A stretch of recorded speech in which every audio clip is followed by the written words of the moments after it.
The big story tonight. The countdown is on to the New Hampshire primary, with 3 days until Granite State voters go to the polls. Former President Trump is about to rally his supporters in Manchester. We will listen in to some of it in just a few minutes. Nikki Haley rallying in Nashua shortly as well, and we'll listen in there too. And there is breaking news about Ron DeSantis. A big shakeup to his campaign plans is coming up in just minutes. Nikki Haley has made an unholy alliance with rhinos, never-Trumpers, Americans for no prosperity, to get liberals and Biden supporters to vote for her in the Republican primary. I voted for Donald Trump twice. I think he was the right president at the right time. Chaos follows him. And we can't be a country in disarray and have a world on fire. So we're in South Carolina. Can someone tell me major achievements of Nikki Haley when she was governor? Anybody? Just nobody can say an achievement. I mean, I just think that's remarkable. And we have team coverage tonight in New Hampshire and South Carolina. We begin with Alexis McAdams live in Manchester, where former President Trump is about to take the stage. Hi, Alexis.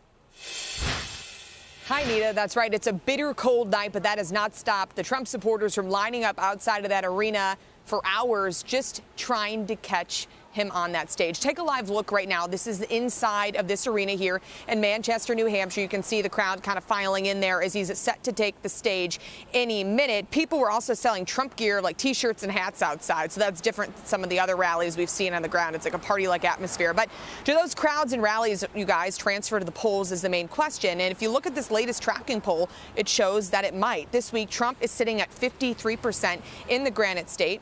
Haley's at 36% and Ron DeSantis is at 7%, so polling much lower there. This is a poll of Republican primary voters in the state that's taken on a daily basis. And as we get closer to the primary day, the political attacks have ramped up, which is not a surprise. Haley's saying that Trump is too old to be in the White House, and Trump has fired back saying that he would, quote, probably not pick her to be his VP because he doesn't think she has what it takes. Watch. She was okay, but she is not presidential timber. Now, when I say that, that probably means that she's not going to be chosen as the vice president. What do you think's going on? It's what he does. This is what he does when he feels insecure. This is what he does when he feels threatened. I worked with him. I know exactly how he is. And so endorsements, you guys, continue to pop up if you keep a close eye on that. We know just last night, Senator Tim Scott, who dropped out of the presidential race, threw his support behind the former president. And then the governor of New Hampshire, Chris Sununu, has been backing Nikki Haley and said pretty upfront today and yesterday, who cares what Tim Scott thinks? Watch. Donald Trump is the way that we unite our party, unite our country, and get this nation going towards another American century. We'll just prove what we can do here in New Hampshire, and we're going to take it home to South Carolina. Tim Scott wouldn't have a job without Nikki Haley. Nobody cares what Tim Scott thinks. If they did, he actually wouldn't have been driven out of this race 3 months ago. And every time you turn on the local news here, there are so many attack ads. Nikki Haley has spent big money here in New Hampshire to go after Donald Trump, and we expect to hear more from him tonight about Nikki Haley on that stage, you guys. All right, we will wait for that. Alexis McAdams, thank you so much for that live report. Okay, so I guess he's not picking Nikki Haley as his number 2, right? Is that pretty obvious? Well, it's interesting. So Charlie Gasparino put out a tweet a little earlier today, and he said, you know, his sources within the Trump campaign have narrowed it down to J.D. Vance, Sarah Huckabee, and Elise Stefanik. Okay, wouldn't rule out Byron Donalds either. Yeah, I mean, does he really need Florida, though? It's an interesting mix because, you know, and I honestly think that this VP pick is the most critical element of the presidential race, because I think most voters assume that whoever is elected president, if it's Donald Trump or Joe Biden, they're not going to make it to the end for whatever reason. And there are a host of reasons. For Joe Biden, it might be his age and his health. For Trump, it might be some of the indictments. So it's that number 2 person. The country has no faith in Kamala Harris. So that means whoever this VP pick will be the most powerful person in the country. Charlie, what did you think about this whole flap with the Governor Chris Sununu and you know, mocking Senator Tim Scott? You heard that? Yeah. No, it's it's stupid politics. I don't think it's very effective. The idea that, that he's going to say that Tim Scott wouldn't have a job, like Tim Scott owes something to Nikki Haley for her appointing him to fill out the Senate seat. That's kind of old school politics that people are ready to move away from. It's a stupid fight. I agree that I don't think normally I don't think vice presidential picks matter much. But I agree with you. I think that this time, because on the Republican side, and it kind of cuts both ways. A lot of people, DeSantis and Haley have both tried to say, oh, he's only going to serve for 4 more years. So, we want to get somebody for 8 years, whatever. That makes the Veep pick all that much more important, because whoever that Veep pick is, if Donald Trump wins, is going to be sort of almost guaranteed the nomination 2028, and so it is a crucial pick for him in terms of finding somebody who can carry on his agenda after that 4 years, and in a weird way, sort of helps him. Because it means, okay, instead of 8 years, I'm talking about 12 years. So, a lot of people say, though, he needs to have a woman.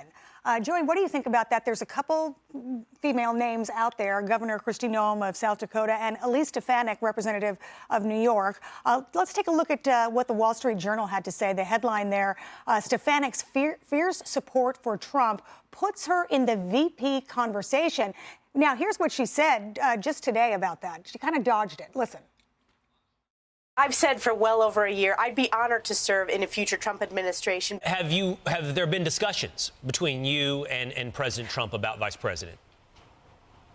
I'm not getting into any of my discussions with President Trump. I'm proud to call him a friend, and I'm proud to be the first member of Congress to have endorsed his campaign. Okay, so not showing her cards there, but Joey, does he need to pick a woman? And what do you think about Elise Stefanik? Donald Trump has no rules. That's the first rule of Donald Trump. Whatever we're about to discuss and all the conventional wisdom that we can throw on the table, it doesn't always apply to him, as we saw in 2016 and to a lesser extent in 2020. If you ask me, having worked on the Hill and been in D.C. for longer than I'm meant to be, and now having been sane for 10 years since, what does it take in a VP pick? It's not the splash. It's not the name. It's two things. It's what money do they bring to the table that you can't go get, or what votes do they bring to the table, preferably which state do they bring to the table. Well, if you're looking at that, it's like Ohio, Pennsylvania, Arizona, Michigan, places where you think Trump can win, but maybe he doesn't. So can he pick somebody from there? So that's where someone like J.D. Vance comes in. But when it comes to President Trump, it feels so much more about, do they fit the brand? Do they fit what he's trying to do? What in the President Trump array of policy can they be an attack dog on, maybe?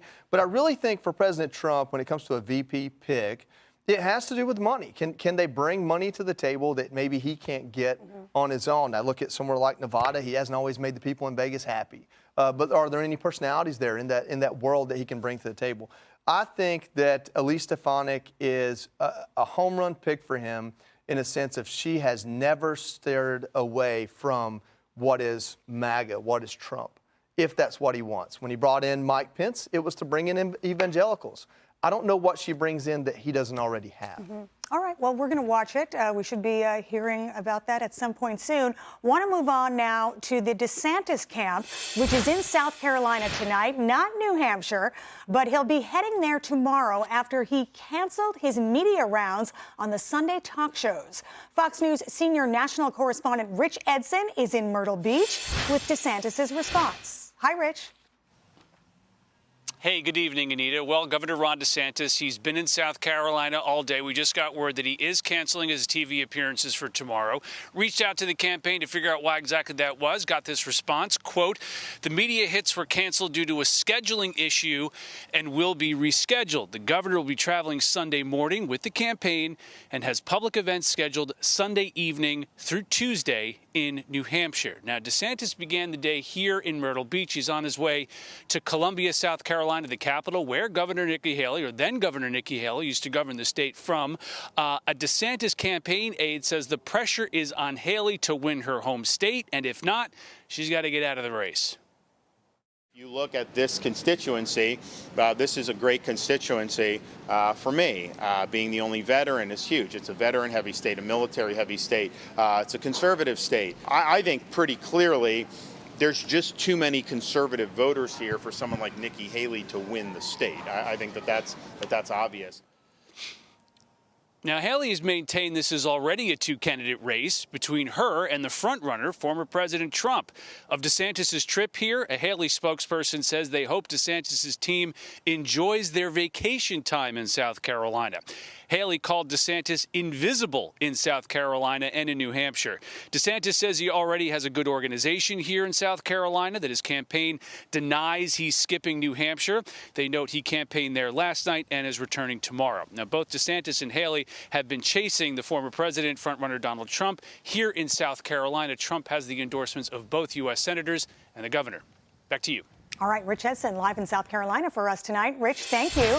Okay, Charlie, I heard you chuckle when Rich said he was canceling because of media appearances and different scheduling conflicts. What do you think? Yeah, no, this is just continuing this complete disarray of the DeSantis campaign, which we've honestly seen for the last several months.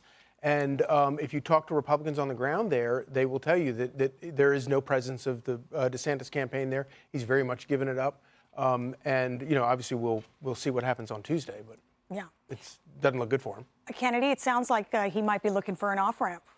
Yeah, and that's what we've been hearing from people inside his camp.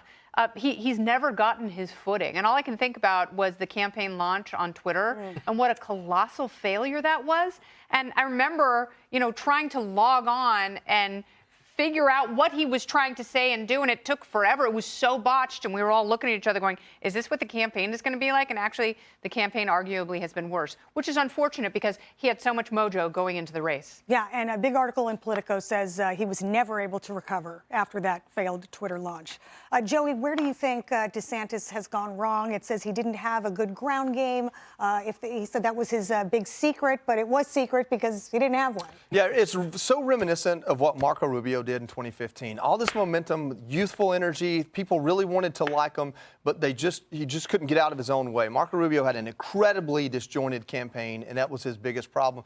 With Ron DeSantis, the opportunity to win this thing was before it started. That's what, and his only line of attack was to pound COVID and money spent and show his stark difference with Trump there. He did neither of the two early on, and by the time he decided to, Trump had already won it, in my opinion. Yeah, you've never seen any candidate who had more potential, more accomplishments under his belt at the beginning of this, and to have failed as disastrously as he has in terms of just the basic mechanics of politics. And one of the worst things is, just a minute ago, we showed the soundbite of him talking about veterans in South Carolina. He wasn't talking about veterans as like the issues that matter to them. He was talking about them as like pieces on a chessboard. Exactly. And when a politician is talking like that, you're losing people. You're not winning. It's terrible. You should never. No politician should ever talk mechanics in public. All right. Want to move on now? We're going to a Fox News alert. You're going to look live now. Nashua, New Hampshire, where Nikki Haley is rallying her supporters. Let's listen in. Because I hadn't had a chance to talk to him about it. And we get ready to walk out for the first event. And they introduce him. And he picks Welcome to the Jungle by Guns N' Roses. And I looked at him and I was like, nice. That was really good. Because my first concert was Motley Crue, and Guns N' Roses opened up for him. So I was like, okay, we're going to have a good time. So, but give it up for Chris Sununu. He's fantastic. Thank you.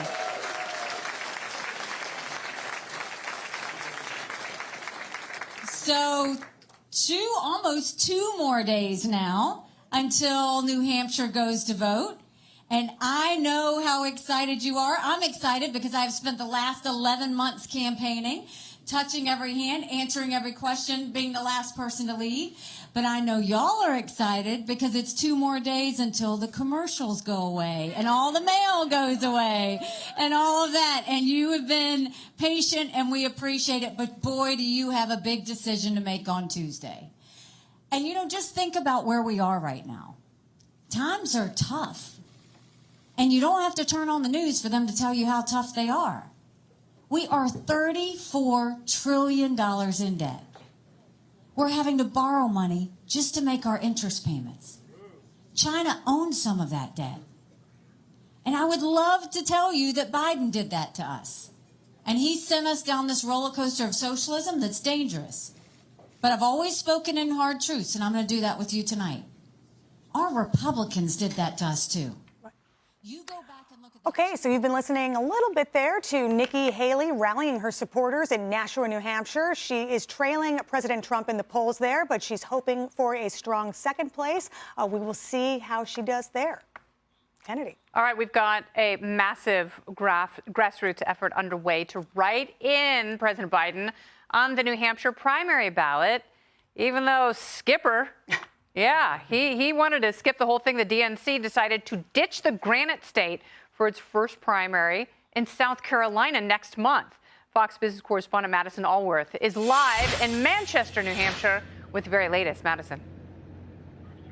Hi, Kennedy. Hey. Yeah, it's the final push leading up to the New Hampshire primary, and Joe Biden is not only not in the state, he's not even on the ballot. But that has not prevented his friends from stumping for him here in New Hampshire. Both the Boston mayor, Michelle Wu, and California Congressman Ro Khanna spent the day here with the grassroots campaign called Write in Biden. Some political analysts think that this write-in campaign needs to do well, saying Biden can't just win here, he needs to win by a handsome margin. But supporters say a win is a win, even if by one vote. Ro Khanna saying he's confident the president will prevail. I believe President Biden will win, and it's going to be a hard-fought victory. As a write-in candidate, that's a big deal. Supporters of the president are pushing the write-in campaign because they fear the optics of an incumbent president running for re-election and losing the state to a challenger. Those challengers, though, they're disappointed that the president is not participating in democracy here in New Hampshire. Listen. Every single one of you that took moments out of your day to come here today and practice democracy with me. Now, I have no animus towards Joe Biden, but I do believe he should be here. I do believe he should be on the ballot, and I do believe he should be defending the very democracy that I believe is at risk, particularly if Donald Trump is reelected. We spent the whole day at Write in Biden events, and at all of the events we went to, they spent more time talking about why former President Trump should not return to the Oval Office over why President Biden deserves to be reelected. Kennedy? Madison, stay warm and stay awesome. Thank you. Hey, Sean Hannity here. Hey, click here to subscribe to Fox News YouTube page and catch our hottest interviews and most compelling analysis. You will not get it anywhere else.